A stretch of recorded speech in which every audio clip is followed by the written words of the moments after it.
Asiri ya sake tonuwa bayan da fitarwar da aka yi sabuwa akan cewa kasar Benin da kasar Niger za a shirya. Sai kuma yanzu wani asiri ya sake bankaduwa na kasar Benin din. So kafin dai mu je cikin labarin tsindin gadan-gadan ku fara biyo mu da subscribers haɗe da danna mana ƙararrawar sanarwa jakadiyar Arewa TV.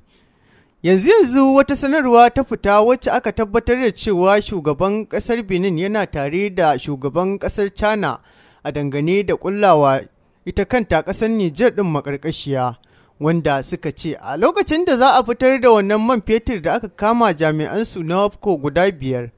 Lalle babu shakka a sa'ilin an tabbatar da cewa a daidai lokacin shi kansa shugaban kasar a Benin bai sani ba. An san da cewa kuma Chana ne za a kai wannan man fetur, kuma shugaban ƙasar Chana ya sani.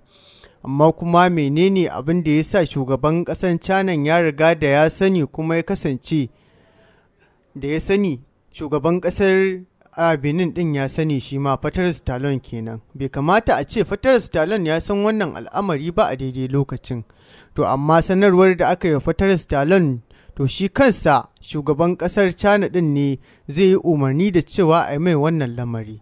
To zargi dai ya tashi daga kasar Faransa ya komo kan kasar Chana. A yanzu dai 'yan kasar Niger sun bankaɗo wannan ɓoyayyen sirri ne a dangane da nazari da kuma zurfafa tunani da suka yi kwarai da gaske ɓangaren yanayin yadda ake kulle-kulle a kasar ta Faransa da kuma kasar Mali da kuma kasar Burkina Faso da kuma ita kanta ƙasar ta Benin da kuma ita kanta ƙasar yanzu da aka sawo ta Chana. Wanda dai an san da cewa ƙasar Mali, Burkina Faso da kuma Niger dukkan su kawunan su a haɗe yake. Benin kuwa dama da ita da Faransa ita ce ƙasar Niger take kallo a matsayin munafukan ƙasa. Wanda kuma a yanzu haka sai suka cire Faransa a cikin zargin da suke na sa Patrice Talon ya masu aiki, wanda suka ɗauko ƙasar China suka alakanta ta da wannan lamari, duba da samun waɗansu manya-manyan bayanai akan wannan al'amura.